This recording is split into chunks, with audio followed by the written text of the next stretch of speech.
Bismillahirrahmanirrahim.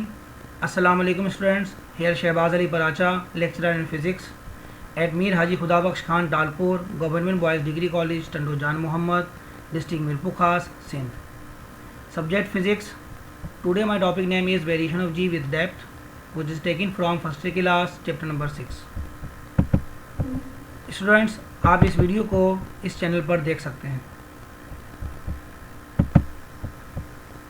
Students, previous topic में हमने पढ़ा था variation of g with altitude, कि किसी पार्टिकल को ज़मीन के सरफेस से ऊपर ले जाएं, वहाँ पर जी की वैल्यू मालूम करनी होगी, तो हमने फार्मूला ड्राइव किया था. स्टूडेंट्स, आज हम variation of g with depth पढ़ेंगे.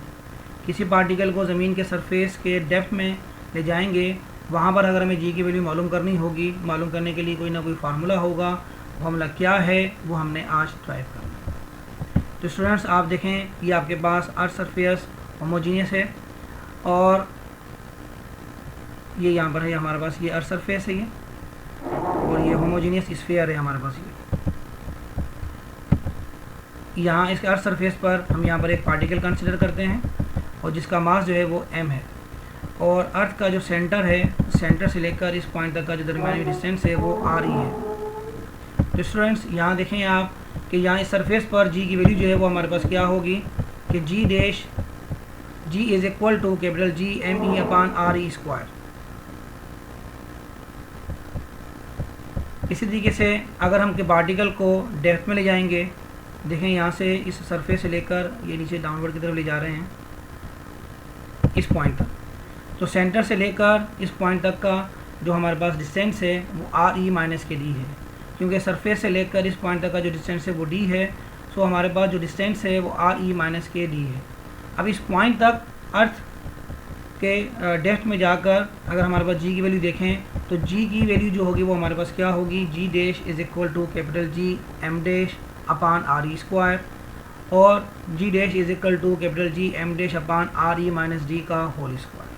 स्टूडेंट्स, अब इसमें हम m डैश की वैल्यू पुट करेंगे तो हमारे पास फाइनल रिजल्ट आ जाएगा. तो स्टूडेंट्स देखें कि हमारे पास अर्थ सरफेस जो है वो हमारे पास होमोजीनियस है, होमोजीनियस स्फीयर हमने लिया है. तो इसी तरीके से स्टूडेंट्स यहाँ पर हम डेंसिटी ऑफ अर्थ भी हम यहाँ पर क्या लेंगे, कांस्टेंट लेंगे, और यहाँ पर हम अर्थ की डेंसिटी को कंसिडर करते हैं कि rho to be constant and rho is equal to m upon v, means mass per unit volume. इस फॉर्मूले से हम मालूम कर सकते हैं m is the mass of earth, v is its volume.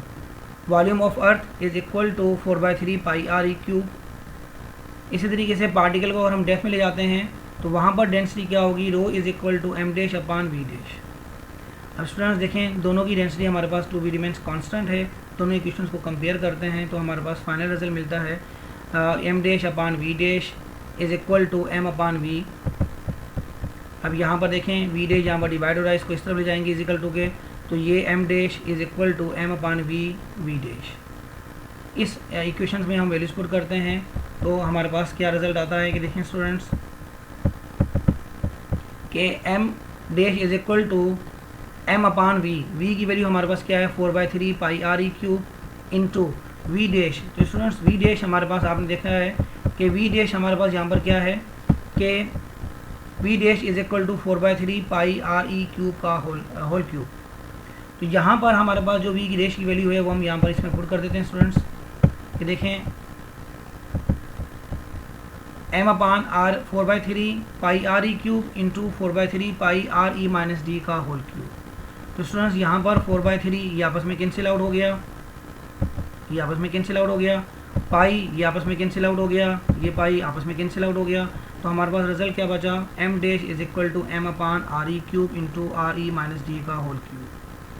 Students, ये m डैश की वैल्यू को हम यहाँ पर आपने देखा था कि स्टूडेंट्स कि g की जो वैल्यू थी हमारे पास, g dash is equal to capital G m dash upon r e minus d का होल स्क्वायर, इसमें हम पुट कर देते हैं.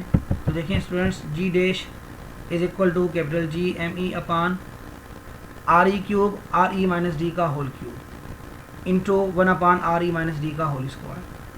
तो यहाँ पर देखें r e माइनस d का whole square, r e minus d का क्यूब, ये आपस में देखें ये वैल्यू कैंसिल आउट हो गई हैं.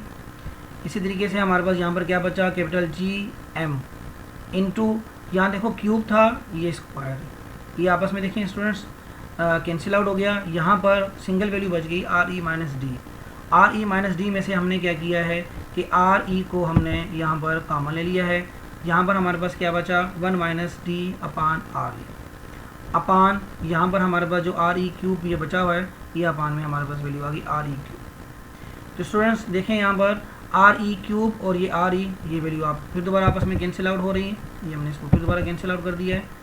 जी dash is equal to capital G M into 1 minus D upon, यहाँ पर क्यूब था, यहाँ पर स्क्वायर बच गया। तो स्टूडेंट्स इसी इक्वेशन को हम यहाँ पर मज़ीद सिंप्लीफाई करके लिखते हैं। यहाँ पर देखें students, G dash is equal to capital G M E upon R E square into 1 minus D upon R E. पीछे हमने स्लाइड्स में पढ़ा है कि capital G M E upon R E square किसके बराबर है, हमारे पास जी के बराबर है। So G dash is equal to G into 1 minus D upon R E. तो स्टूडेंट्स ये हमारे पास फाइनल इक्वेशन बन गई है कि पार्टिकल को अगर हम अर्थ सरफेस के डेप्थ में ले जाते हैं, वहाँ जी की वैल्यू चेंज होती है, वो हमें मालूम करनी होगी। हम इस फार्मूले से मालूम कर सकते हैं। अब इक्वेशन हमें ये क्या कहती है कि जी डैश इज़ लेस देन जी। इसका मतलब क्या हुआ कि जैसे जैसे पार्टिकल को हम अर्थ सरफेस के डेप्थ में ले जाते जाएंगे, जी की वैल्यू कम होती जाएगी। तो स्टूडेंट्स यहाँ पर एक और इम्पोर्टेंट बात हमें पता चली कि acceleration due to gravity is maximum on the surface of the earth. It means सिर्फ अर्थ के सरफेस पर जी की वैल्यू मैक्सिमम होती है। अगर किसी पार्टिकल को अर्थ के सरफेस से ऊपर ले जाएं या अर्थ के डेप्थ में ले जाएं, दोनों सूरतों में हमारे पास जी की वैल्यू कम ही होगी और हमेशा कम होती है। ओके स्टूडेंट्स, ये हमारे पास था variation of g with depth. Students हमारे इस वीडियो में अगर कोई भी क्यूरीज वगैरह हो तो ज़रूर इस वीडियो को सब्सक्राइब कीजिएगा। ओके, अल्लाह हाफ़िज़।